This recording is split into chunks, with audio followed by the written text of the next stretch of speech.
Welcome to Ignite the CEO Within, the podcast where we dive deep into the minds of top business leaders to ignite your inner CEO. I'm your host, Mark McFatridge, founder of Quaid, and with each episode, we bring you inspiring conversations with CEOs and business owners who share their experiences, insights, and lessons learned along the way. Get ready to be motivated, empowered, and equipped with the tools you need to succeed in your own leadership journey. Let's ignite the CEO within you. Welcome to a special edition of Igniting the CEO Within. I'm Mark McFatridge, founder and CEO of Quaid, and I am pumped to bring you this discussion to y'all today. For those of you new to our podcast or unfamiliar with Quaid, give you a little bit of background. Quaid's a community of CEOs, business owners, and entrepreneurs who come together to challenge each other, to support each other, and to hold each other accountable. We do this in a variety of ways, including curated circles of allies who meet regularly in a confidential setting that's led by experienced CEOs. But another way that we support our allies is by tapping into the expertise of those in the Quaid community, and that's exactly what we're doing today. I am really proud to call Ice Miller one of Quaid's strategic partners, and we're going to benefit today from a couple of their experts who will share their insights on how the transition of power at the executive branch will impact small and medium-sized businesses. So for the next 30 minutes or so, I'm going to hang out with Ice Miller partner Jarrod Loadholt and Ice Miller principal Tim Day. Jarrod is a partner at Ice Miller. He co-leads their government affairs and regulatory law group. He's got a deep background in public affairs, having led Credit Karma's DC office and co-founding a public affairs firm where he helped win historic mayoral campaigns in Birmingham, Alabama and Little Rock, Arkansas.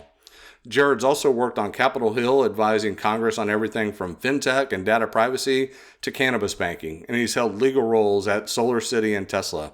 A proud Morehouse grad, he also earned degrees from NYU Law and Harvard's Kennedy School.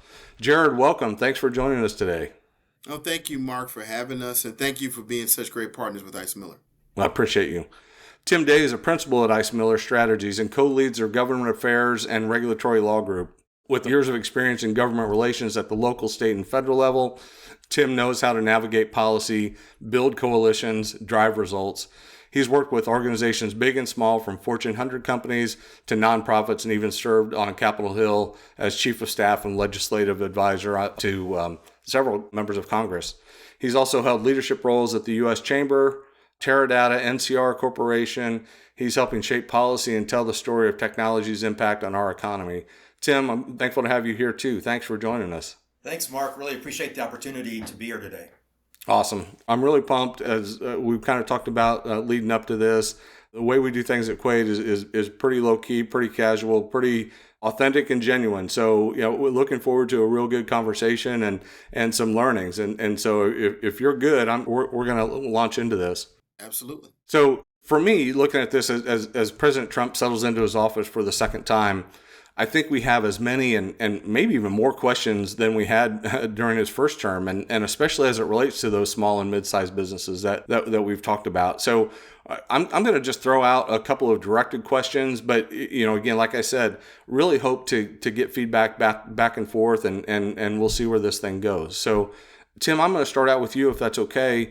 When you take a look at this incoming administration, there are going to be both opportunities and challenges for businesses all across the board, but especially small and mid-sized businesses. If you took a look, and I'm kind of an optimist at heart, so let's start out with opportunities. What kind of opportunities do you see from this new administration based on what we've heard so far?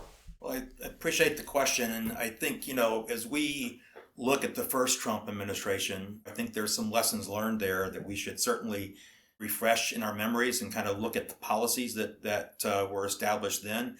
I think first and foremost is tax policy. I think there's going to be a big debate right off the bat early next year on the expiring tax provisions from 2017 that former President-elect Trump put into place. And so if I'm a business person, I think I wouldn't get caught up right away in how that's going to happen, whether it's one reconciliation bill, two reconciliation bills, what's the vehicle for that to be considered. I would be focused on making sure that each CEO is thinking about their business, their employees, and what they contribute back to the economy. I think every company has a story to tell, and that was something I learned when I was at the U.S. Chamber about number of employees, what taxes you pay locally, what is your benefit to the economy back home, and making sure, quite frankly, that your members of Congress are keenly aware of your company and your benefits to the state and to a town, to if it's larger companies, to several, making sure that that story is told and understood, because I think a lot of times we lose sight of that. And I believe the majority of small business, medium and small businesses with fewer than 500 employees contribute over $6 trillion to the economy. It's huge. And I think that's one of the things that I think it's missed sometimes if you're not having direct communications with your members of Congress and making sure that they understand exactly what your day-to-day issues are and how they can help you with these massive debates that will happen on tariffs, on taxes, etc. Hey, Tim, real quickly on that, like for those who may not be as up to speed on ways to do that, what's the best way to communicate your value, to communicate what you're doing? So many CEOs and business owners that we work with have their heads down and they're just going at it every single day, and trying to contact members of Congress would be one more thing to add to their plate. What are some avenues to be able to do that? Keep it simple. I mean, I think Jarrod and I both worked on the Hill. We took note when you had constituents write in or call in or request a meeting with a member on a specific issue. You can do that in two ways. You can do that back home in the district, so there's no travel involved to Washington, D.C. Most offices have district offices that you can go into and meet the members of Congress or meet the staff. And I'll be honest with you, I think a lot of times the staff are probably more important a lot of times than getting a meeting with the member of Congress themselves. The staff, like what Jarrod and I used to do on the Hill, we're intimately involved and knowledgeable on the issues and make recommendations to the member, right? And so keeping the staff aware of issues along the way and building that relationship from the ground up is important. And making sure that, again, as I said before, that they understand what your contributions are to a local community. What are your taxes that you're paying, the number of employees. All those kinds of things are meaningful, because you want to have those relationships when there is an issue that is unique to a business, to them as a CEO or a leader in a company, to be able to have the relationship established and then be able to go right in and discuss an issue, whether it's an immigration issue with an employee or whatever it might be. I think you want to have those lines of communication open and updated along the way. So it's not a one and done kind of relationship. It's an ongoing relationship. No, I like that. Thank you for doing that.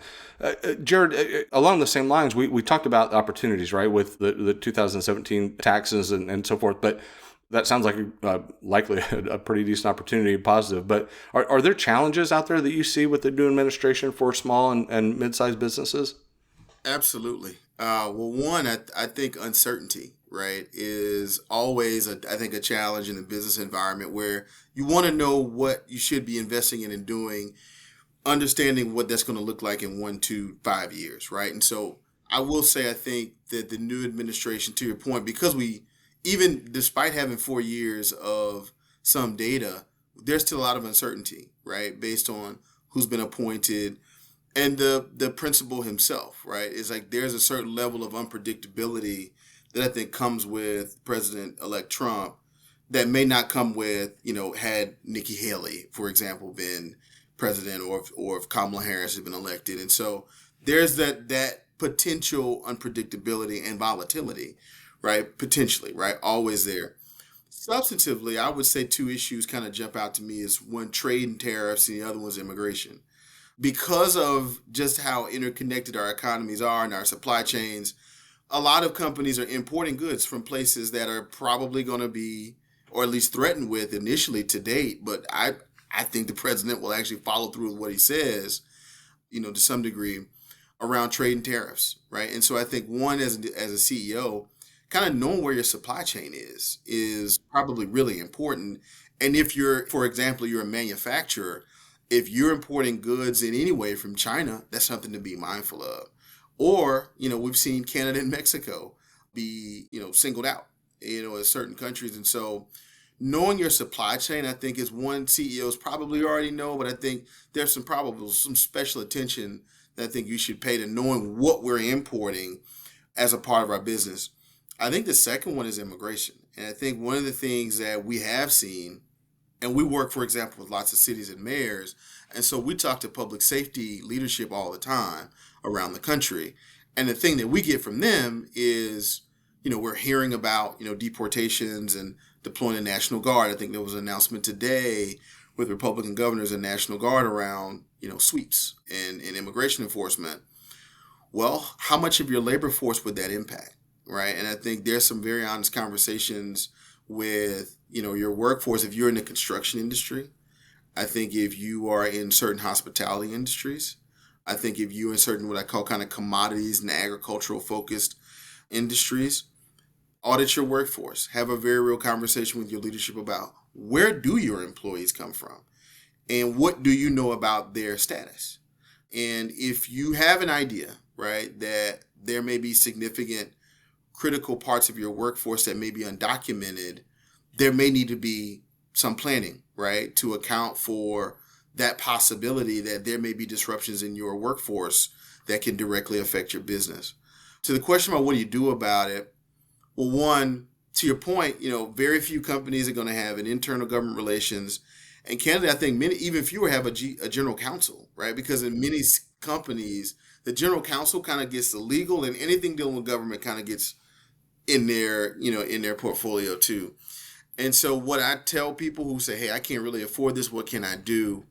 One, there are trade associations that may be, and it could be a Indiana, Chamber of Commerce, right? Like, there are going to be business organizations that are in your backyard that are following these issues, that are less expensive than maybe hiring, a firm or bringing on a full-time, government relations person.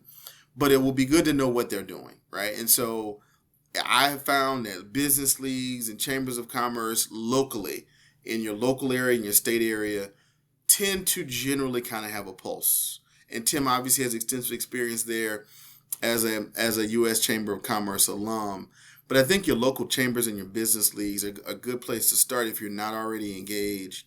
But also, obviously, look, if you have the finance and the wherewithal where there's some really discrete issues that might need to be addressed, that's where folks like us do come in, right? And we have lots of conversations with, companies where, we may not be engaged at all, but maybe down the road, that relationship, bears fruit. But we're happy to have conversations with companies who say, hey, look, this is what we're hearing. This is what we think. That doesn't cost anything. And I think that's something that people can take advantage of now to start to plan, because the worst thing is something happens and you're responding. And so if we spend some of this time now, between now, let's say the inauguration, or really I say until the end of Q1, doing a lot of planning and forecasting and identifying sources of risk. Because again, I think that the supply chain risk and the workforce risk are real. And I would encourage, I think, folks who are listening to spend some time in those two spaces to the extent those are applicable to your business. I want to just emphasize the point of coalitions, because I think one of the things that will benefit your audience and kind of the folks that you are working with here at Quaid is the fact that I think, we are seeing a lot of businessmen and women coming into the Trump administration. And so I think that's a good thing, that they have general knowledge, macro level of how to run a business, appreciate probably your listeners, day to day, what keeps them up at night, kinds of issues, et cetera. So I think that should be somewhat positive for your listeners. I also think that building those coalitions and looking at trade groups as the Chamber, NFIB, National Federation of Independent Businesses, those kinds of groups really afford, I think, small and medium-sized businesses to lend a voice, because I think it helps to have your own kind of relationship with your members of Congress, but it also really elevates your issues when you're able to be in a group that's echoing the same kinds of big issues, positions on tax, trade, tariff issues, et cetera. And I think that's one of the things at the Chamber that I learned early on was the power of that and the power of the chamber to bring people together on certain issues to move the needle one way or another. Yeah, no, I think that's a great point. I do, as a business owner myself, appreciate the fact that there is a ton of business experience that are being added to some of these cabinets.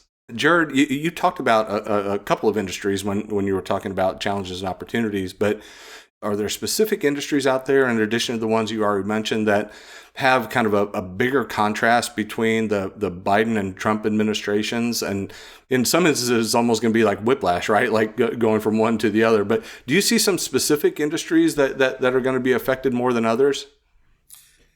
Yeah, I mean, look, we named a few earlier. One, I think this White House's orientation towards and I'm going to call it tech, even though a lot of companies are tech companies now. But if you're kind of that cutting edge of like artificial intelligence, for example, that's a space where I think this White House is going to be far more open and far more amenable to where innovators are. And I will admit I'm a Democrat. And what I have seen and what I caution, I think many Democrats on the last few years, was we can't just talk about technology in terms of risk and harm. We have to talk about and strike the balance between risk and harm and innovation and wealth creation. And unfortunately, I think this administration failed to strike that balance.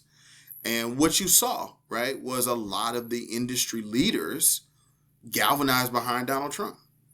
And many of them historically were left of center, and some of them Democrats who just were like, hey, look, this administration is too hostile to the things that matter to me, my investors, and the companies that I work with, and I can't do this anymore. And I think that is a space where Democrats absolutely, I think there may have been some overreaching and just some inhospitable, right, to certain industries in a way that I don't necessarily think that the circumstances warranted.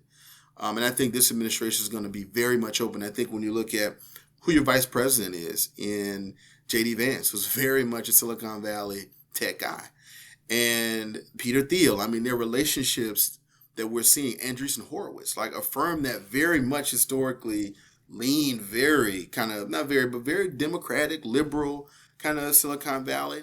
We've seen Silicon Valley change politically almost in a few cycles.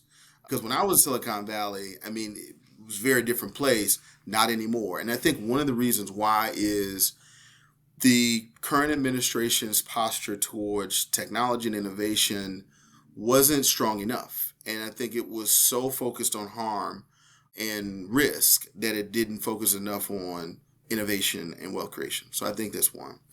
Two is digital assets. And I say blockchain, and I put that kind of in the innovation category, but we worked with, of more than a few, cryptocurrency and that space, Web3, you name it.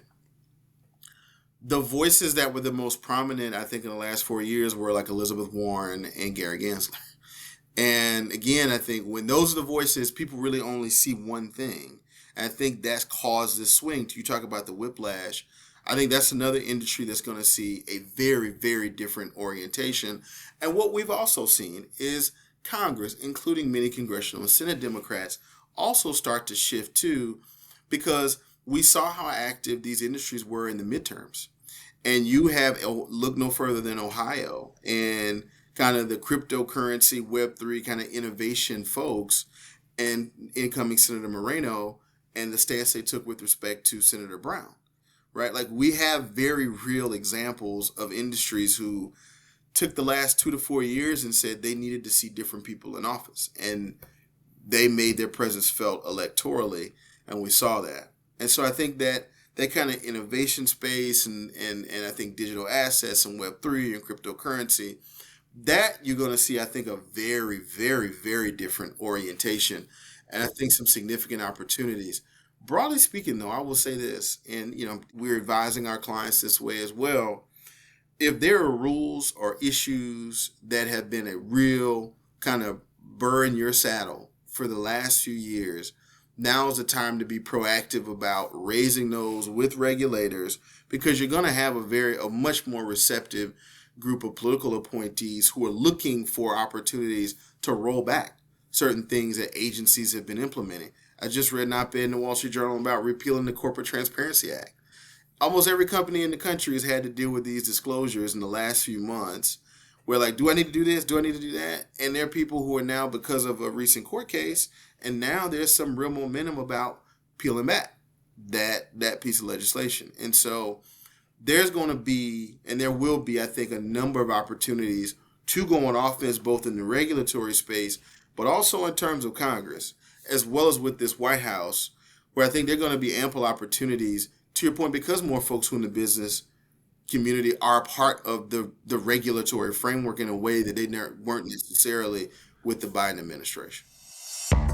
We'll dive back into the conversation in just a moment, but first, a quick word from one of our strategic partners, Ice Miller. For more than a century, Ice Miller has helped clients navigate the full range of legal and business issues they face. Whether it be in the boardroom or the courtroom, our lawyers have evolved with the marketplace, providing sound counsel when you need it the most. Though our Midwest roots run deep, we serve clients from coast to coast and bring to bear international capabilities and insights.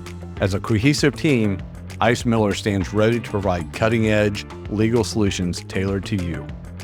Learn more at icemiller.com.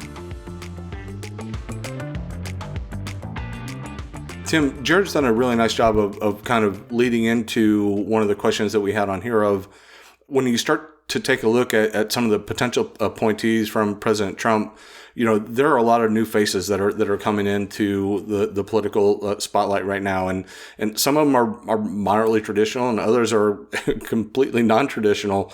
Would love to just get your thoughts on what this mix of appointments is telling us, the profiles that are out there. How does that affect policymaking? What tea leaves are out there for our CEOs and business owners to read? Couple things. One, I think Trump has learned from mistakes from the first administration on who he wants to surround him and who he wants to advise him, right? So he's pretty bold, I could think, quite frankly, in his appointments and who he's kind of tapping for key positions so far. I think these people that he's tapping are ones that he's comfortable with, communicates with. They know, or he knows that they have his back and will be promoting his agenda 100%. I think Pam Bondi, as the Attorney General, will be someone that will be interesting to watch. I think FCC, Brendan Carr coming in as chair. He's been in Washington for quite some time. He's had a good relationship with the Republican Congress. He's had a good record from the previous Trump administration. I think, there are some new folks and new faces, right, that we don't know about. But I do think that there's going to be a real willingness, or at least the hope is that there will be clear communication between the Republican-led Congress and these folks that he's nominated in the key positions across his incoming administration. I think it's going to be really important to watch, quite frankly. We have a new Senate incoming majority leader, John Thune, who is going to be somewhat an unknown to a lot of folks. I mean, as far as a leadership position, I think Mitch McConnell has been there for so long, and we know kind of how the Senate has run under his previous leadership. But Thune will be new. I think how he works with Speaker Johnson will be unique, and Steve Scalise as the majority leader in the House. And let's not forget the fact that in the House, they only have one vote majority to lead. And so that's even less than what they had before. And I can tell you from experience, that is not an easy thing to manage.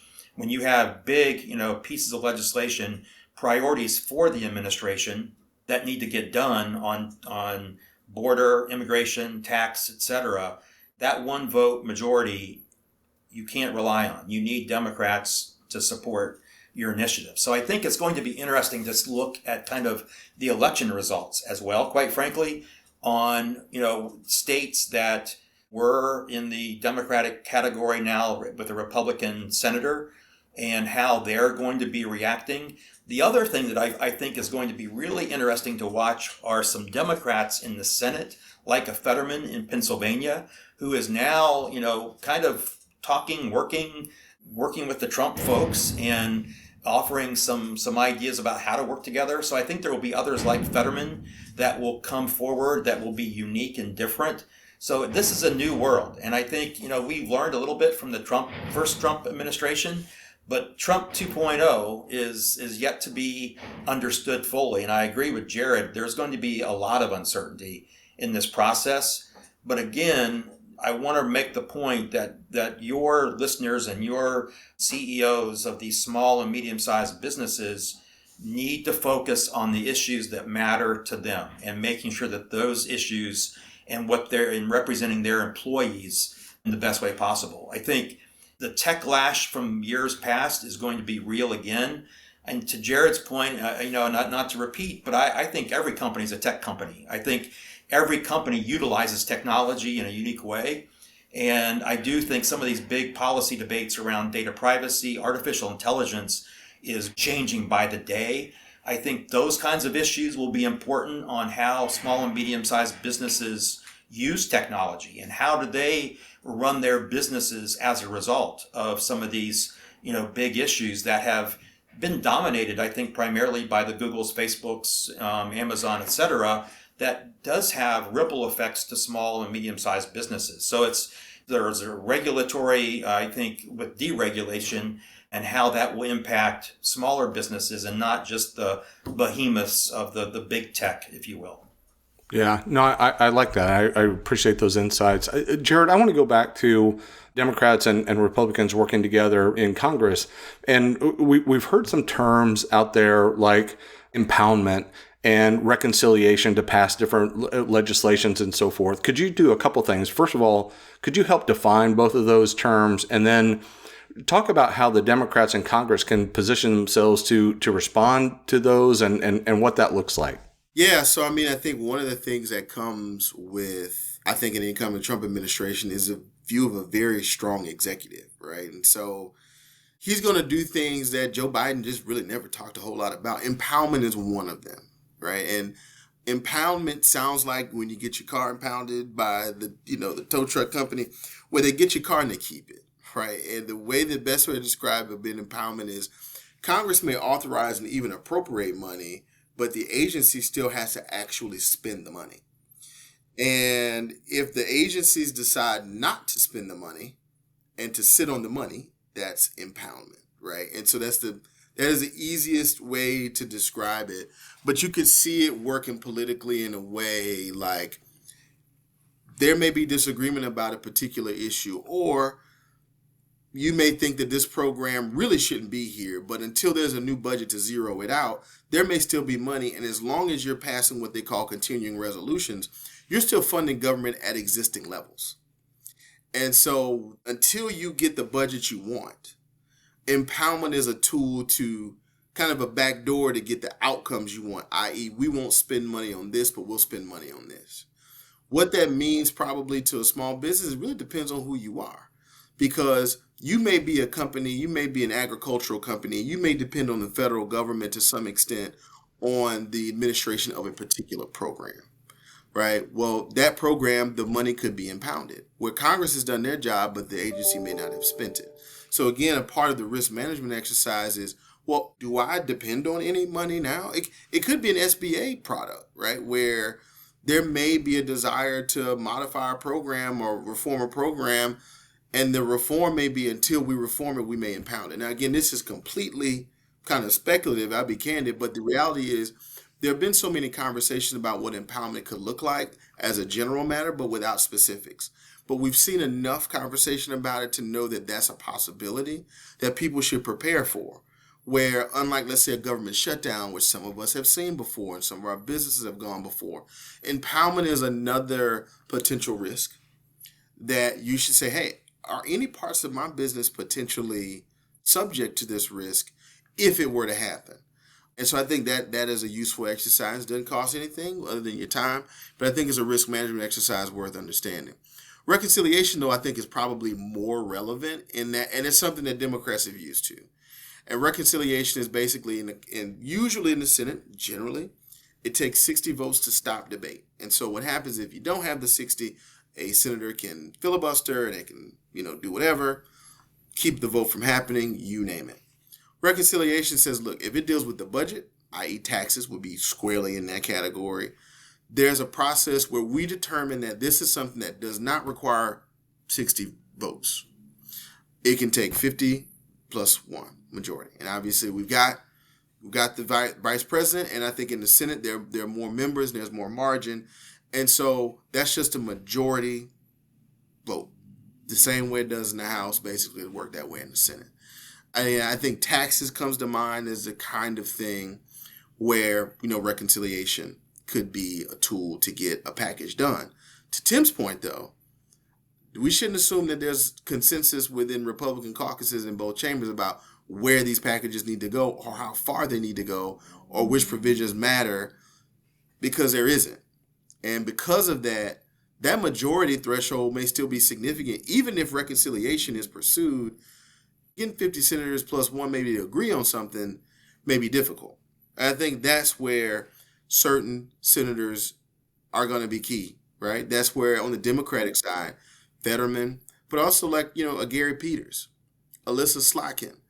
If you are a senator from the quote blue wall that actually that crumbled on election day, you have to operate a little bit differently than you probably did in the last 2 to 4 years, right? And Gary Peters was already pretty much in that mold, but I'm thinking a Tammy Baldwin, right? Folks in Wisconsin, Nevada, Arizona, Gallego, you've got new members who are coming from these states who you're going to see some daylight, and they're going to create it pretty quickly between them and, again, I put Elizabeth Warren out there as kind of a person who, if you are a Democrat and you're going to run for re-election in one of those states in the next 2 to 4 years, you don't want the ads running about you and Elizabeth Warren palling around together, right? Like, that's something that you don't want. And I think the reality of what that looks like as a practical matter is you will be open to finding a deal on taxes, things that small businesses care about. You will be open to finding a deal on certain issues that are going to resonate back home that you can run on as a record. And so you're going to find people who are going to want to do work with this administration. And I think Tim's example of Senator Fetterman was perfect. That's a perfect example of where you're going to see Democrats that lean a bit more moderate they're going to find their issues. They're not going to abandon every issue. They're going to find their issues, and they're going to find opportunities to work with this administration. I think in Pennsylvania, energy is a prime example. Fracking and natural gas pipelines, you're going to find these local issues dominate. Whereas I think you see immigration, you'll see Arizona, Nevada, some of those Sunbelt senators, those Democrats, they're going to find that kind of happy place, and you're not necessarily going to see them speak out against some of the immigration enforcement, right? And that may, again, directly impact some of your businesses. So you're going to see this realignment. It's already starting to happen. It'll be very real, I think, come January, when taxes will come. Senate Republicans have said immigration, taxes, energy, and defense. They're going to come out of the gate hard on 4 issues. And so if you do anything that kind of falls within those areas, obviously taxes affects everybody. And I think immigration affects anybody who's got a labor force that, if it's a restaurant, a hotel, people, we don't look nannies. I mean, there are a million different things that immigration is going to impact. If you're a tech company, right, you got engineers, you have folks who aren't U.S. citizens who work for you. If that's the case for your company, then this is something that I think you need to be thinking about. Yeah, no, I appreciate that. Hey, Tim, when you start talking about the reconciliation and impoundment threats, what's the likelihood of them being carried out that you see? I think a couple of things. One, I want to emphasize the fact that we shouldn't forget that we've got a midterm election coming up in 2 years. I know we just finished an election, but we, as on the Republican side, we need something to go back in the House to be able to campaign on. And the success of all of these issues that Trump has put forward in the campaign on immigration, border, tariffs, taxes, that needs to happen by probably July 4th of 2025. If that doesn't happen by 2025 mid-year, who knows what can happen, if anything. And so that is an important date to keep in mind, because if the House doesn't have something to go back, especially with the 1-vote majority, to be able to go home and campaign on successes that the president has outlined in the campaign on really economic kitchen table issues that are critical for grocery prices and all the things that we've heard about, I think the House majority is in risk and in jeopardy of flipping to the Democrats in 2 years with these midterms. So this is real, and I think, this agenda is real. And I'll tell you, all the members of the Congress, in the House in particular, with that one vote majority, are going to be looking at how do we get this across the finish line by July 4th, because that's something that they need to be able to take home to their constituents and say, we said we were going to do this, and we actually did it. We fulfilled our promise to you.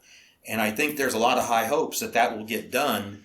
And that's why I said, for your listeners, don't get caught up on the how-tos of reconciliation and impounding and all those things.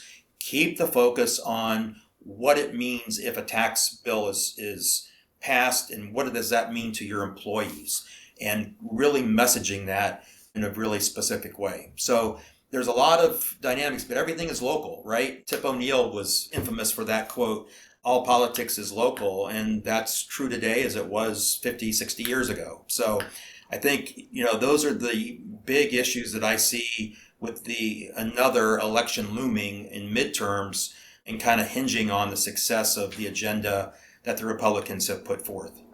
No, I appreciate that insight. And that's a really good lead in. This is the part of the show where we typically ask our guests for their I believe statement. So, what is something they believe in?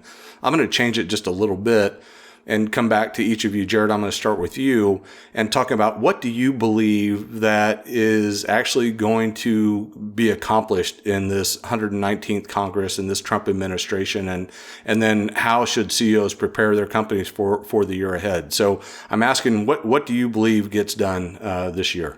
Jarrod, I'll start with you. I believe a tax package gets done.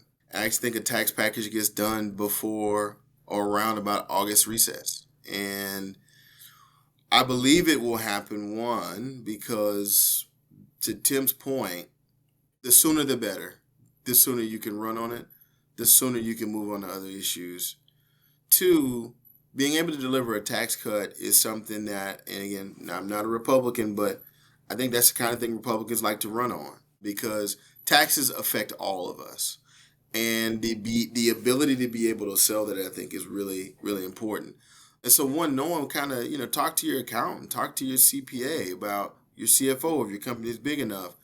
What's hitting us? Like what are the things where if these things changed, we'd have relief? Or what are these things what would make your job easier, CPA accountant? Those are things that you can filter up in a conversation with a chamber, because I'm almost certain that your local chamber of commerce, your local business league, they're talking about this tax package. And there's somebody in your community right now who's playing an influential role in that organization, where all they're paying is the membership fee, but they're active, they're engaged, they're busy, they're CEOs, they're entrepreneurs too. They take that trip. And one of the things I think Tim noted was we work with a lot of organizations and trade associations who we talk to the small business owners all the time. And they come with us. And I think the other benefit of these organizations is they hire people like us. And then we work with the organization, and we'll prepare a small business owner to go meet with anybody, the president if need be, because we've already done that. And that's the kind of work that we do. But I do believe a package gets done on taxes this year. Now, that might be aggressive, but I think it's the kind of thing where we know that there's already been a lot of attention. You already have members of Congress who've been working this year in anticipation of next year. And there was a small tax package this year. It's not going to pass.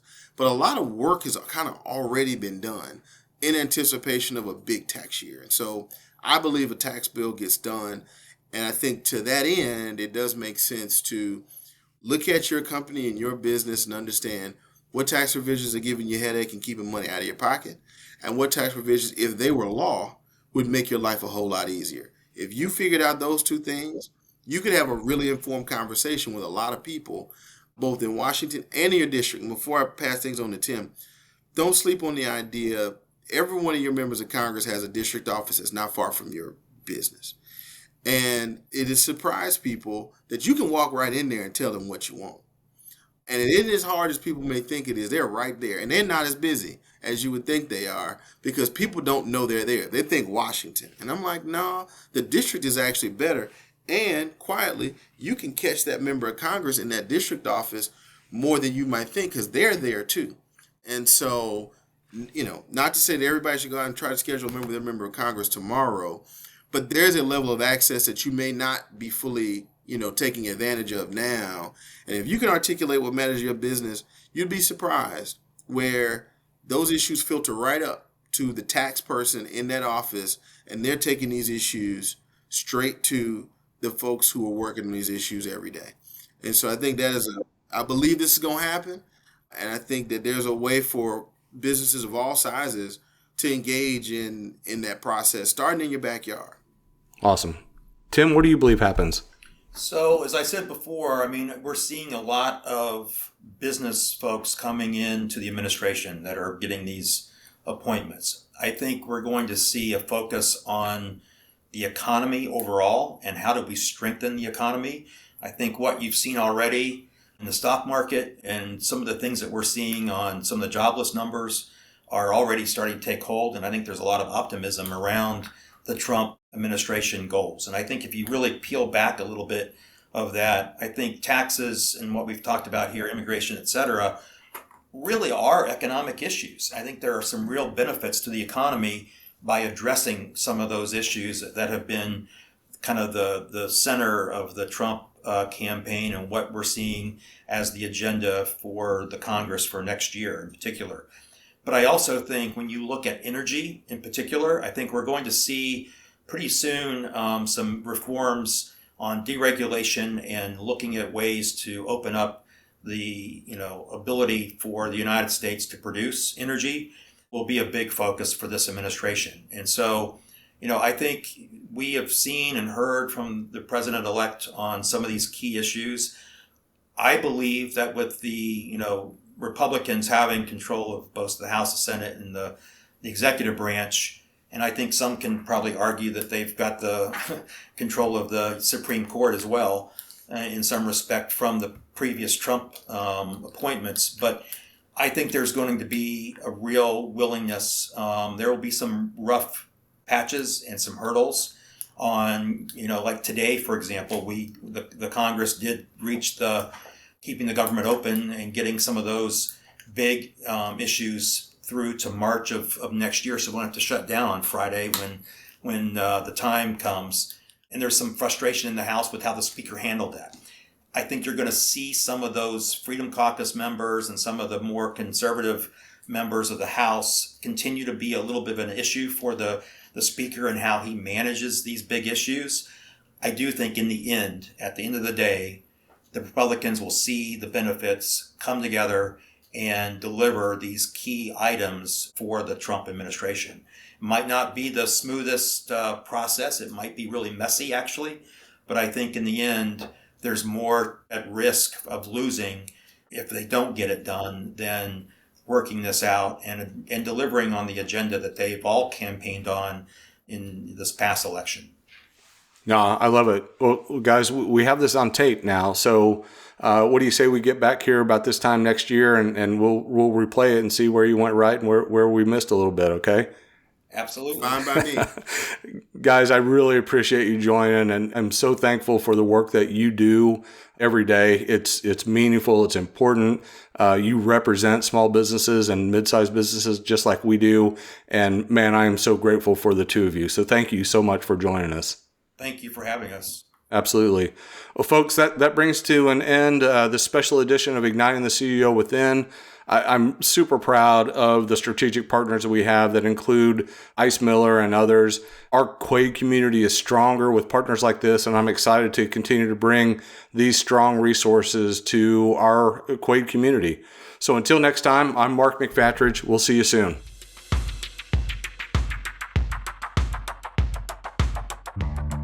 Thank you for joining today's conversation. If our discussion has sparked your interest in our community of unapologetically authentic leaders, head on over to QuaidCircle.com, where you can learn more about Quaid and take our exclusive CEO Mindset Assessment to help elevate your leadership journey. Remember to subscribe to our podcast on your favorite platform and leave a review to help us continue delivering valuable insights and inspiring stories from top business leaders.